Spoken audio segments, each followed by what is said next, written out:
Greetings, fellow time travelers. Welcome back to the Prologue world for some more completely rubbish, unedited footage. This is going to be episode 70. I'm going to be building a tunnel today.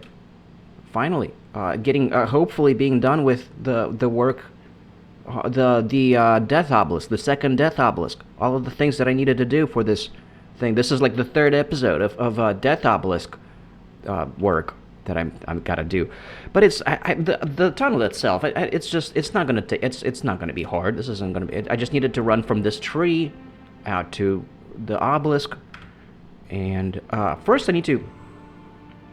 I heard a zombie. First I need to go ahead and put these signs up onto the obelisk. I didn't do that last episode. Excuse me, because I forgot exactly how I want the information to appear on it. Now I do remember that. I looked. There's a zombie inside of the hill. I looked at episode 32, which is when I was the episode in which I was working on the first death obelisk, and I know now. I wrote it down. So there's going to need to be two signs. It's going to be this sign is going to say second death obelisk. Yep.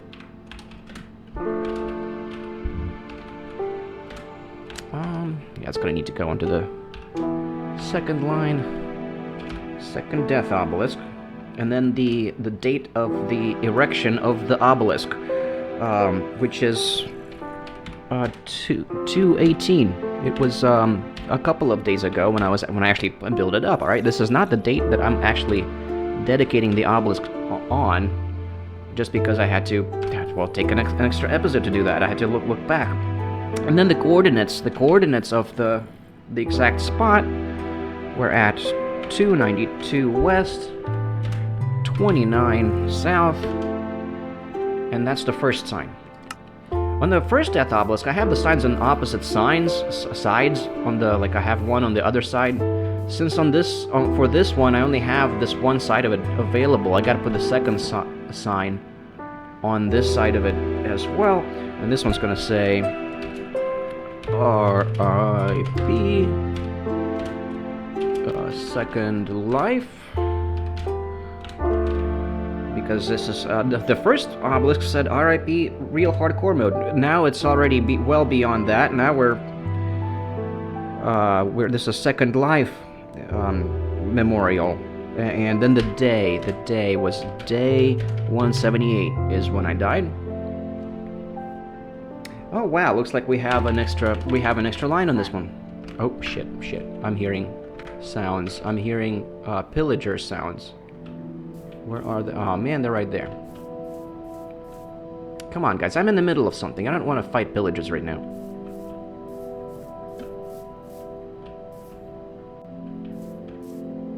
Well, he's coming over to me. I guess I'm gonna have to pause everything. Fight off a pillager. It looks like there's just one. It's only one. Alright, we're gonna be good. This is fine. Oh, wow, that wasn't difficult. I expected this. Oh, well, he didn't even strike me once. I guess I got him just in time. Well, it's strange when there's only one. I think that's like a recent thing. It used to be that they were always in groups. Since 1.21, sometimes you just encounter one dude. Or maybe the other one's despawned. I remember seeing a bunch of them in the water. In the water there.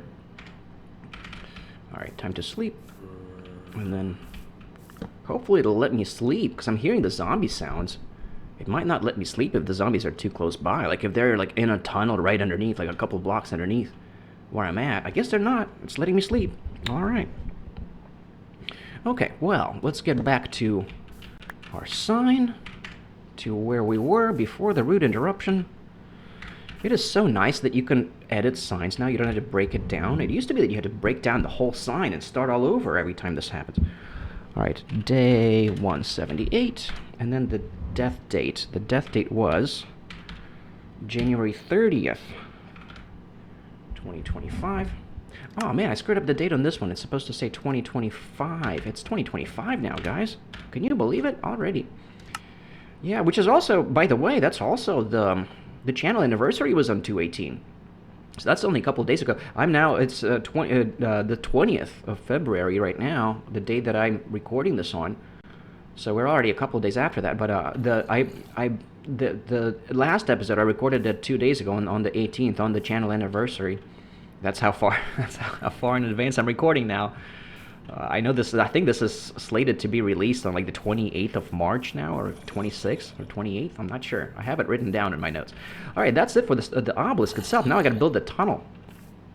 Maybe I'll there's like a cave. I'm hoping I'm not going to be intersecting a cave on my way. I really have no idea if I'll be doing that or not. I got to look at F3 to see what the Y coordinate is. 79. We're at 79Y, so that's how far I need to dig down.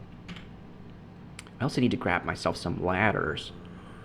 Well, I guess I could just make ladders, so I don't have to go back to all the way to the house.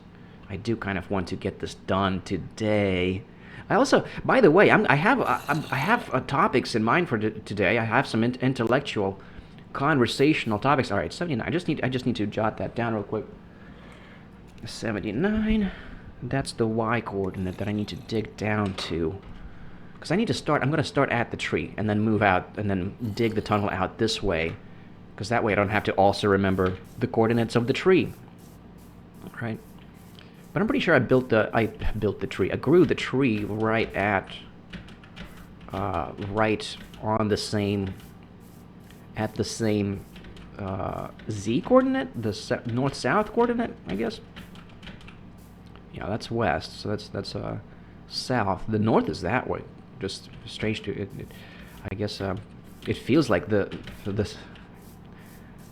seaside is north, but no, north is the hilly side.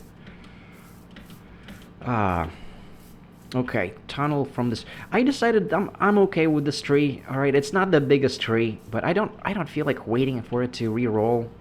I don't want to re-roll it because it might be an even shittier tree next time, and I don't want to spend any more episodes on this project than I already had. So I'm just gonna go with this. I'm gonna say this is all right, and I'm gonna go ahead and break these down and complete the tree and move on with life. There's so much more stuff I gotta do. We're on our way to 300 days in, guys. I mean, it's already been like, we're already on like day, 225, I think.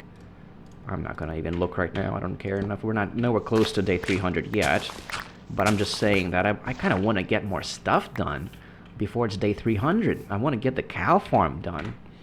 All right, 2, 3, 4, 5. I'm just gonna have the torch skirt going around the 5th block of the tree. And then, oh man, I only have one pickaxe. Well, that's no problem. Why am I so concerned about that? Why am I so, why do I sound so concerned? There's a word for that. I just need a couple. I just want like a couple pickaxes. Sure, an extra shovel too. I'm pretty sure I'll probably encounter a bunch of dirt. Maybe not. Yeah, maybe not. Let's just do the extra pickaxe. I don't really want to have. Well, I'll go ahead and make the extra shovel too, because I'm about to use it. The next thing I'm gonna do is go back to go shovel dirt around where the cow farm's gonna be. All right. Let's get it. Oh yeah, the trapdoor. I'm also gonna need a trapdoor. I don't want to go. I know I have extra spare trapdoors. I'm gonna have another spare trapdoor. I'm gonna need a trapdoor. I'm gonna need a regular door. Oh man. All right, I have to go back because I'm gonna need a trapdoor. I'm gonna need an iron. I would like an iron door. Just because that will make it a convenient spot to escape to if there's like zombies chasing me or something. It would be good to be able to run away from the zombies and close an iron door behind you. So yeah, I'm going to actually go all the way back, grab myself a trapdoor and an iron door and some buttons if I have. I don't think I have. I don't keep spare buttons on me. There's a trap. Why? Wow, I just have one of each. That's nice. Wow, I do have spare buttons on me. Okay, never mind about that. I'll bring those along too. Alright, now we have everything. Ladders, that's also a thing I need to bring with me. Yes it is. I'll bring like, yay many. That should be enough. I can drop off the stone. I don't need any more of the stone. I can drop off the signs. I do not need more signs. I have 14 signs now. Jesus. Alright, I think we're good on every... that's all I need. I'll bring a couple of chests with me and a crafting table because I'm gonna set up a little crafting bench setup on the inside of the cave, just in case I get trapped there, running away from zombies and such or pillagers. But anyways, I meant to talk. I was going to talk today, talk to you guys, continue on from where we left off. Now I gotta tend to the farm. This stuff grows so fast. You guys know, it just feels like almost every freaking episode I'm over here tending to the farm. It just grows so fast, doesn't it?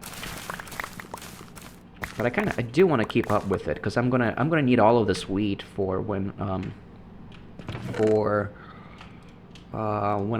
actually start growing the cows. And besides, I don't like only having 8 bread. I do want some more food, anyways. But yeah, I'm gonna need a lot of wheat for when I actually start growing the cows.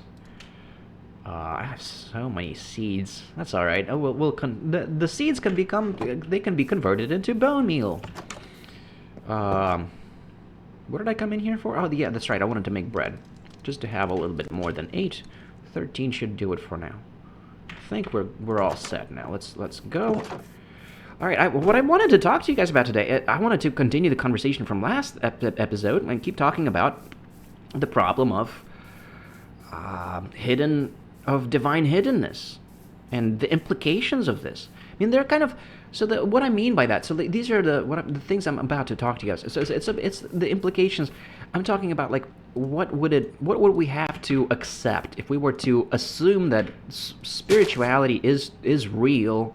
If we were to make that assumption anyways, despite the problems with it, right? The problem of divine hiddenness and the problem of evil, these are problems that they're big problems for religion because we don't have a good explanation, we don't have a convenient explanation as to why those are a thing within our conception of the universe as we know it, within our conception of it is dangerous digging down, but I want to get down to like this layer to put my first torch down, so that way it's underneath the stone. All right, and then I do it safely. That's how I do my tunnels. I mean my mine shafts. And then I like to do 5 blocks in between. I used to do 4 blocks between, but now I do 6 block stories. So now I do 6 blocks. That's 3, 4, 5, and then the torch is going to be on that one. And then I gotta watch the Y coordinate.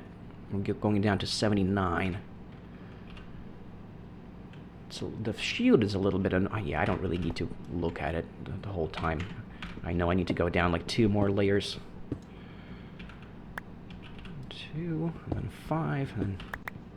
So yeah, the reason these are problematic for religion is because we don't have neat, convenient explanations that explain these things. We kind of struggle to explain them. We have, I mean, I've heard of the explanation that the evil has to exist to enable us to learn non-transactional compassion. Like life has to, like we can't take for granted that we're going to be rewarded, or otherwise the moral lessons of the human endeavor are just not going to be as effective. We're not going to be to learn as much from it.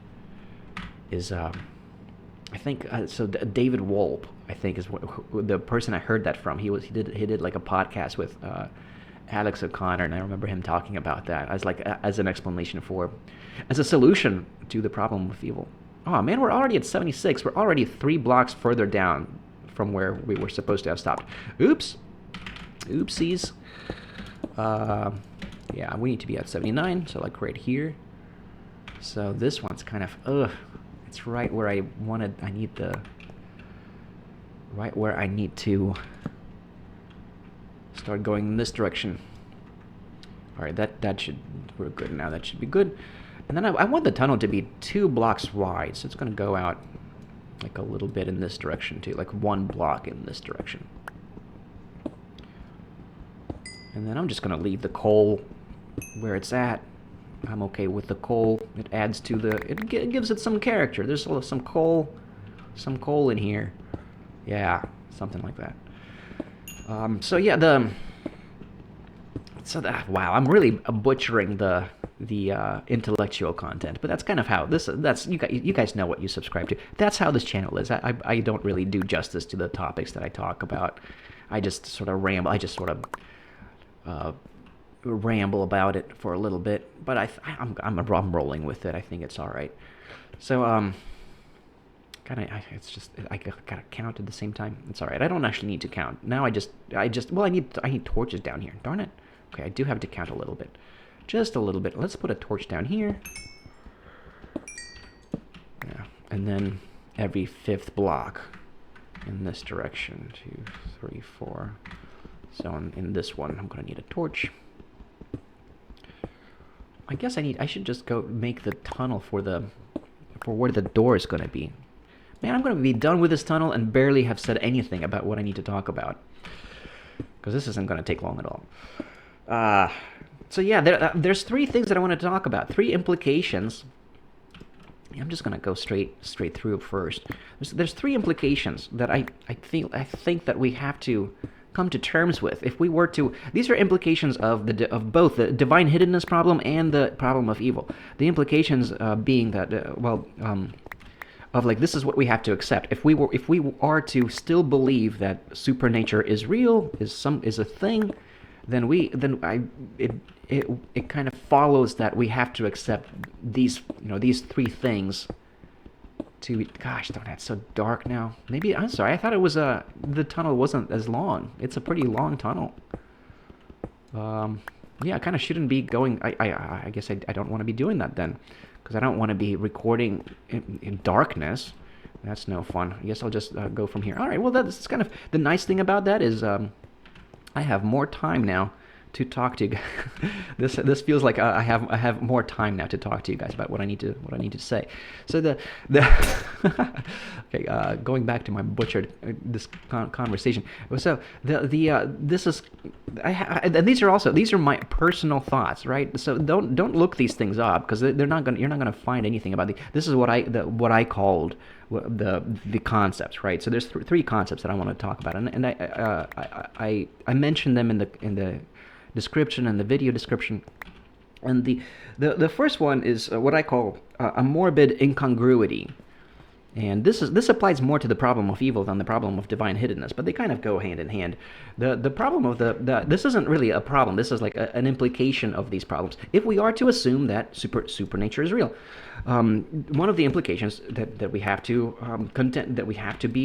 accept as one of the, like, this must be how it is then, is what I call morbid incongruity. And this is kind of the solution to the problem of evil, or like my thoughts about what the solution is. So we have to imagine that from the spirit side, from like God's perspective, or the perspective of the supernatural world, from the souls that are on the other side, from their perspective. The hell was that?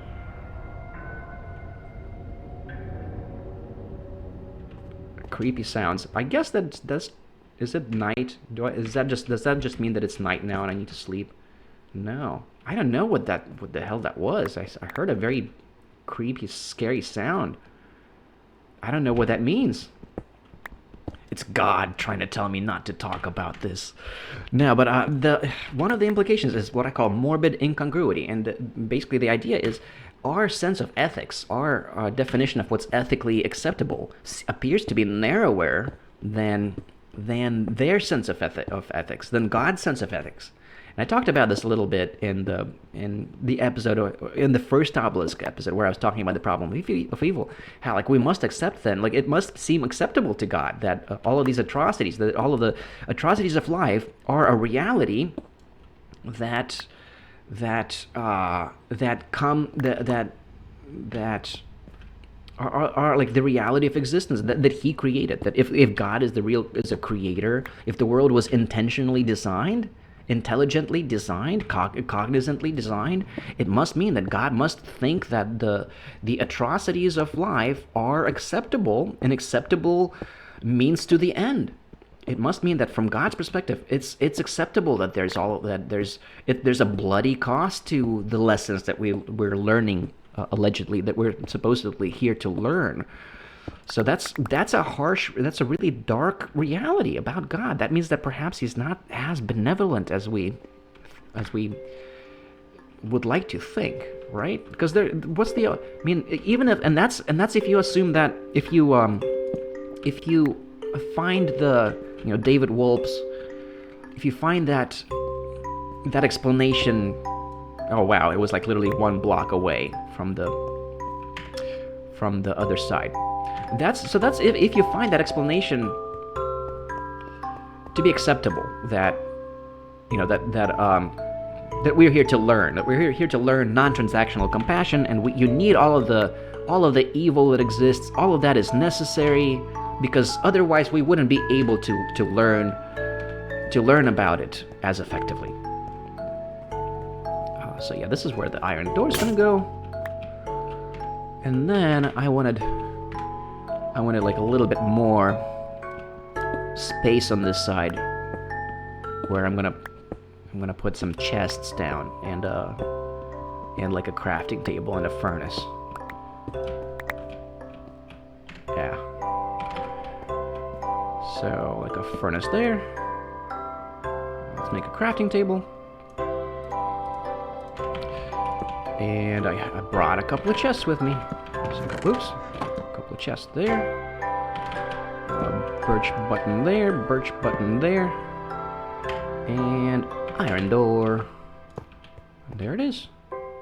Our tunnel is complete. We have a tunnel now from the death obelisk out to the tree, and we got this nice safe passage over here too. So it's a great spot if you need to just run away. This is going to be a nice spot to run away to. All right. So back to the conversation. Let me try to continue the conversation now. Jesus, I'm struggling so hard.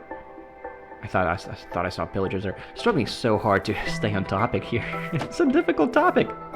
And I'm already done with the freaking tunnel. I thought I would have way more time to talk about this stuff. And no, that's it. Like it's like the game's like, nope, you're already done. That's it. I only like mentioned one of the 3 things that I was gonna say.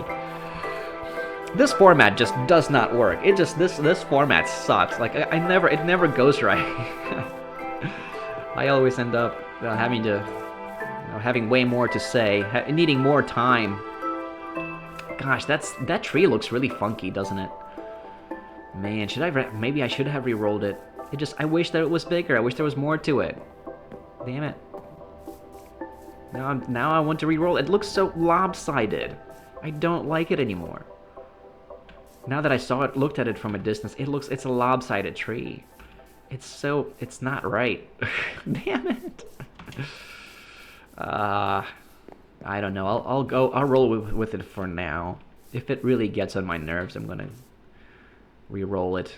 God damn it! It's getting on my nerves already. I'm sorry. I know. I'm gonna want to re-roll it. I don't like it anymore. Nope. Sorry.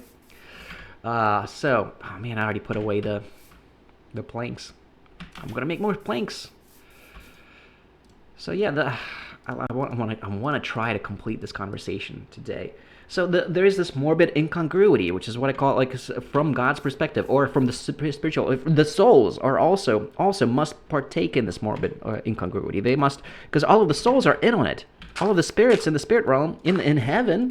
I mean, you must imagine that people. All right, so people make it to heaven, and then in heaven, it must occur to them that their human sense of what's ethically right is just too narrow, because it would seem too dark that from God's perspective it seems it's all worth it, like the atrocities of life appear worthwhile. That just seems too dark from the human perspective. So you must imagine that when you get to the other side, it just doesn't seem so dark anymore. It seems like it's acceptable now, which is wild to me to think that, to imagine that.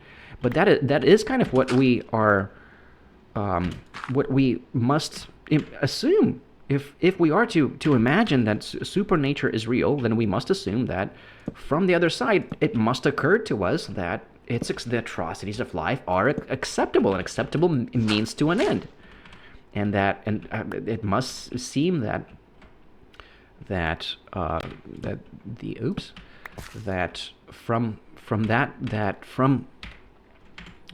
need the sapling. It must occur. It must seem like it's acceptable from the. Hopefully, I will never. Hopefully, I won't have to re-roll it another time. I hope that's going to be the last time I'm going to need to do that. But no, I really didn't like the tree. So yeah, that's really strange to make that assumption, because if that's the case, then what the heck is all of the lessons that we're learning here? Do these lessons just not apply in the spirit realm? And how is that the case, that a benevolent God must think that the unjust suffering that occurs in our reality, that there's a benevolence to that we must proceed with these, we must endure the suffering in order to learn something from it, because the lessons of compassion are just so valuable, and we can't learn them in any other way, that this must be morally acceptable, that the ends justify the means. So there's this incongruity, right? So like that must strike us as morally acceptable from the other side, which is wild, right? That's wild. Why am I going back over here? Because I saw this stick. I saw a floating stick, so I decided I'm going to run all the way back here just to collect this floating stick. And I'm not going to go back for the saplings. Come on now. So that's one. I guess that's a solution. I mean, it's not really a solution. It's just like admitting that there's a problem. Basically, it's not really. It's basically I'm saying that. Well, I guess we must assume that from the other side, it will strike us as being morally reasonable, that this is what we're going through. But the other two things kind of had a lot more to do. The other 2 points I was going to make kind of have more to do with the problem of divine hiddenness. Because here's another thing that you must assume to be true if you are to assume that supernature is a reality. Despite the divine hidden nature of it, and despite the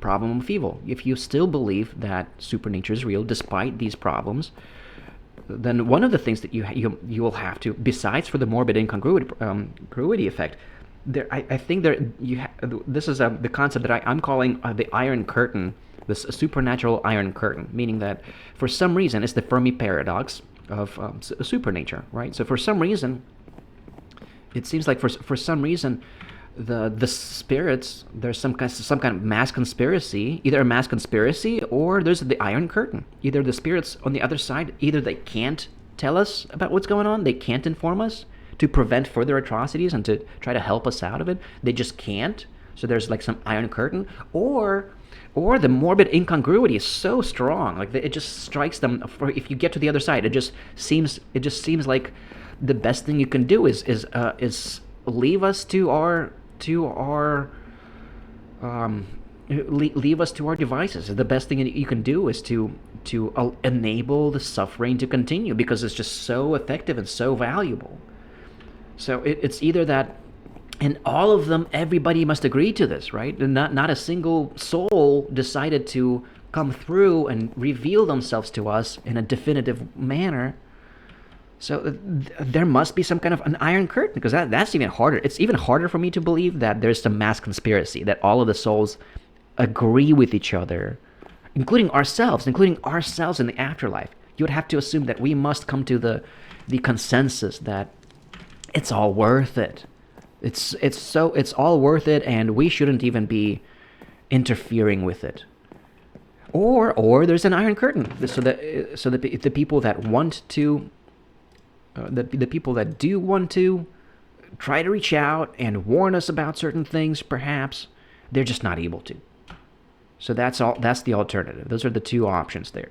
So there's that contention. Like that's a second thing that you must assume to exist. Like the Iron Curtain must be a thing, that God, despite his benevolence, will prevent souls, even if they want to, will prevent the souls from the spirit realm prevent them from reaching out to us here in the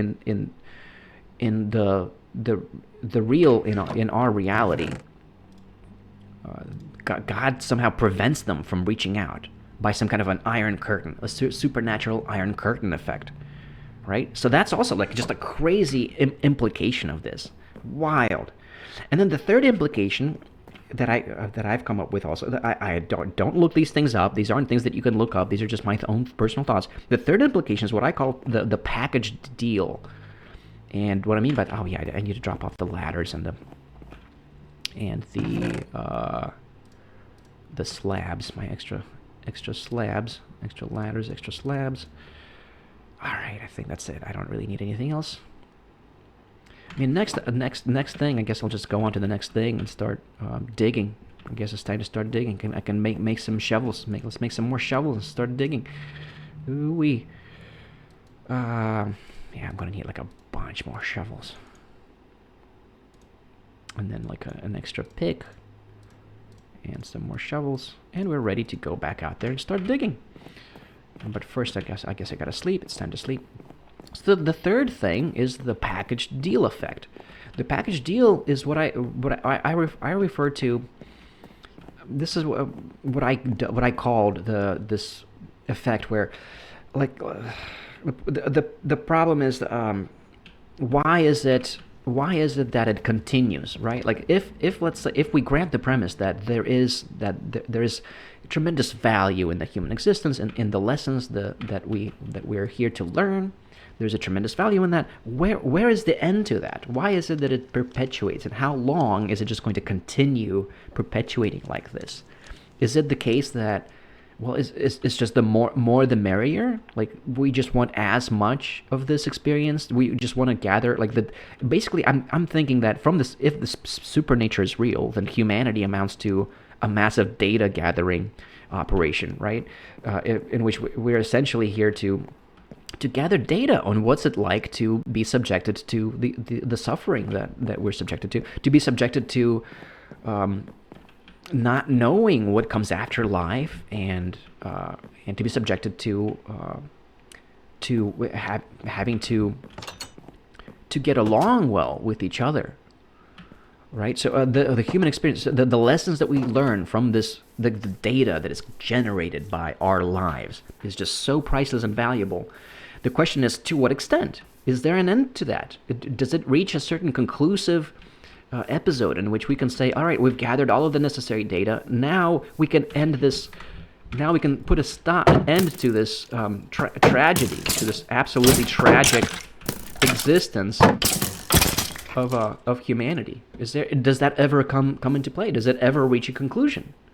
Right. So that's also a big problem, and I would expect that yeah, eventually you do reach a conclusion, but I hope that, I call it the packaged deal, because for some reason, like, it's not like there's a limit. It's not like it comes to an end when a specific amount has been collected. Like, let's say we end up like we can't withdraw our consent. It's like that. That's what I'm referring. It's like basically the packaged deal is referring to this. Oh man, I don't actually have. I can't autopilot while I'm talking about this. It's just I guess I can start here. This is the easy dirt to dig. Let's just start here. I got to go around and figure out what to do with this. How to actually? What am I going to do over here? I'm going to cut through all of this to like this space right here. That needs to meet up with the other side. So there's just a lot of digging is going to have to happen over here. So the package deal effect is what it's so, man, I didn't expect it to be this difficult to explain. It's like, to me, it's such a clear concept, but man, it's actually pretty tricky to explain. What the heck do I mean by this? So it's like it's this the problem of where do you draw the line, right? Like, let's say that if you grant the premise that yes, there is this enormous value to the human experience, and it's all worth it. That you can look over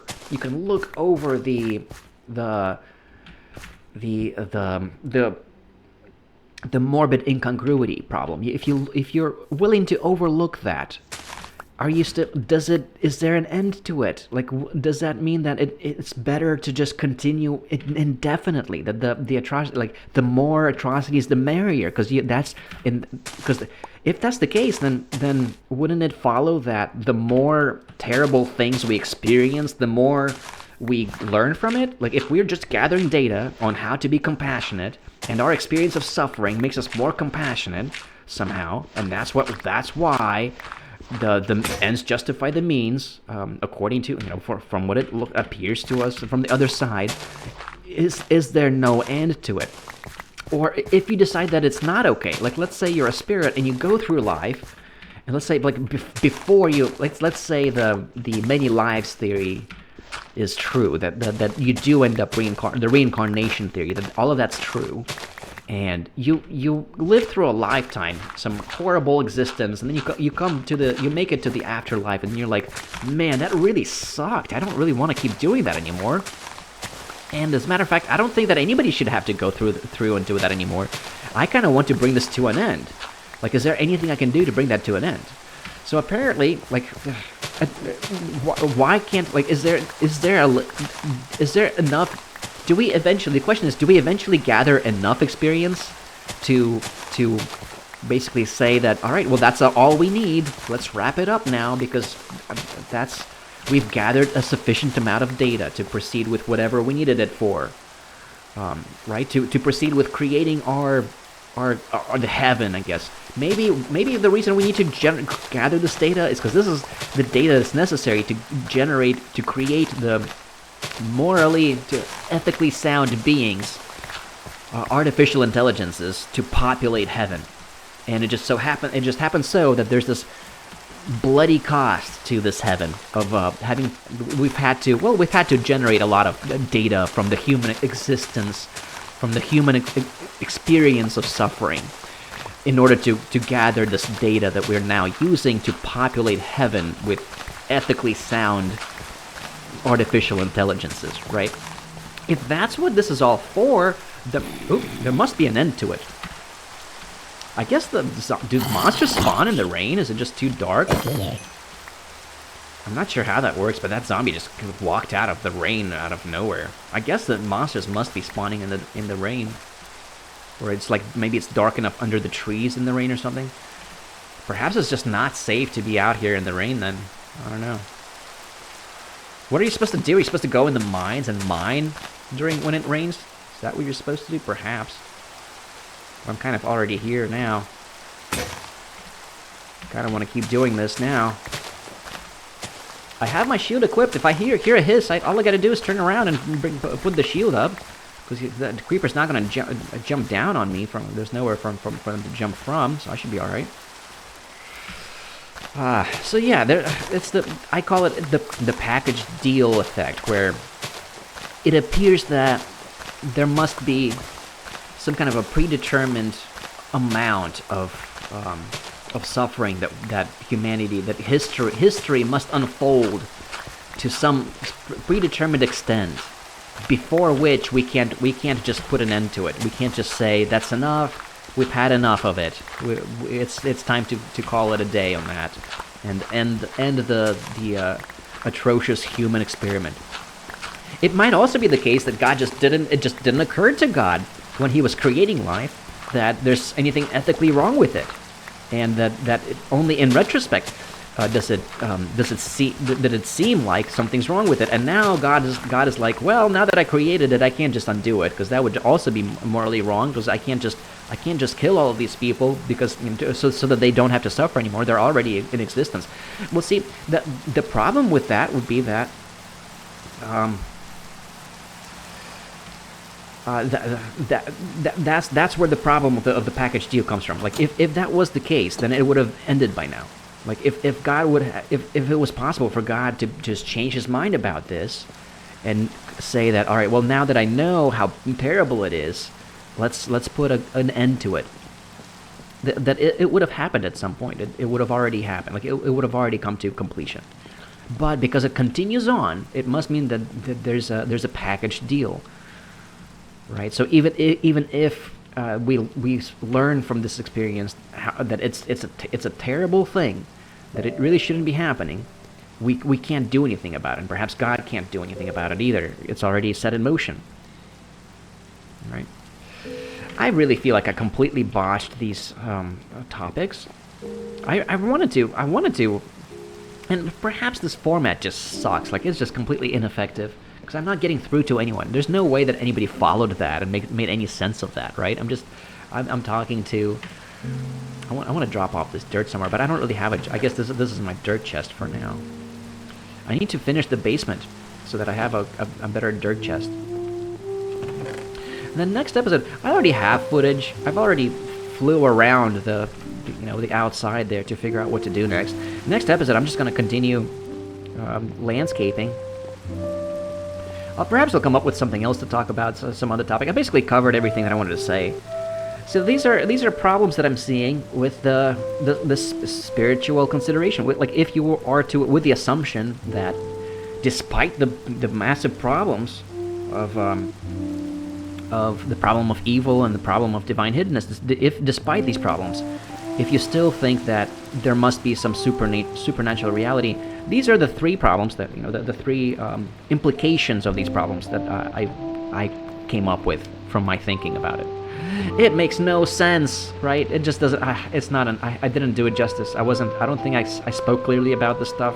I don't know. I'm not sure if there is. I have to write about this stuff. Perhaps we're watching. Perhaps this episode is gonna. You're witnessing the end of the intellectual conversations on this channel for the time being, because it's sad to me that I'm not really getting through to people, because maybe this doesn't work. I have to write this stuff. I have to write this stuff out. That would work. But that's just more. I have to actually put in more effort. Actually, putting in more. That's the kind of effort that I don't feel most sufficiently motivated to actually make, I guess. So that's why you end up with these completely botched conversations. Watching these episodes that are just so rambly and god awful. I warned you. I started this episode off saying that, well, welcome to some completely rubbish content. All right, I'll try to make the next one, my next intellectual conversation a little better, or maybe not. Maybe I'll just switch over to just talking about Minecraft stuff. I'm not sure where this is headed. Oh, I meant to drop off the arrows too. I'm just. I need to just bring this episode to a close now. I feel like this was kind of awful. If you're watching this and you made it through all the way to the end, let me know. Let me know how you feel about this. Let me know if you thought that this was just completely incomprehensible whatsoever, like you didn't make any sense, that didn't make any sense to you whatsoever, or if you actually, if you did appreciate the conversation and you thought it was actually a pretty interesting discussion, and you did you appreciate what you heard. I guess let me know that. And I hope I'll see you next time. I hope that this didn't just leave you completely baffled about what you're watching, to the extent that you've tuned out and you don't really want to see any more of this. Perhaps that's the case. I feel like if anything, I must be losing viewers at this point. All right, I gotta stop. I'm just digging my grave at this point. All right, I hope that made sense to somebody. And god damn it, I gotta figure out how to do this better. All right, guys, thank you for watching. And I will see you in the next one. Let me know what you think. All right, let me know if you have any suggestions for me, perhaps, of how to do a better job with this. I know how to do it, but I'm just not making I just don't have it in me to make the effort. This is as much effort as I can muster to make this happen. All right, that's it. I gotta stop rambling.